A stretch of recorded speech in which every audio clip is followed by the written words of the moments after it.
Hello, traders. FX Pip Collector here. Today is Friday, so happy Friday, and it is April 4th.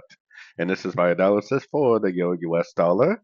If you haven't done so already, definitely do check out my free Discord trading community, link down here in the corner. And don't forget to take a look at my website, fxpipcollector.com. So, anyways, the euro dollar is pretty sideways since that huge push up. To me, it does look like it needs to make a wave forward, a wave five. It really looks like a one, two, three. It looks like it could make a wave four and then go up again for a wave five. Now, I have been working on my higher time frame analysis, the daily time frame, and I do think there is a chance that we might get a much bigger pullback than I was initially thinking because this is definitely five waves. This is definitely three waves. And then this is definitely five waves here. So one, two, three, four, five.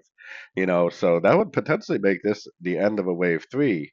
Now, I wouldn't start sorting it just because I say this, but if it is the end of a wave three, we definitely could get a pretty significant pullback for a wave four and then potentially back up again to take out the highs for a wave five.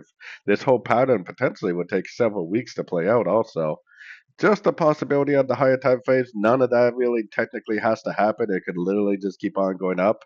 I am definitely still recommending longs in an uptrend, but something to keep in mind for sure. What I think is going to happen on the shorter time frames, though, is I still think we need to make a wave four and a wave five to finish off this potential wave five of wave three. So I'm definitely keeping an eye on the 38%, maybe the 50% for the end of a three-way pullback, the end of a wave four, and potentially the beginning of a wave five possibly, which the wave five is a wave five of wave three. So anyways, don't forget to like and subscribe, and as always, thank you for watching and happy trading.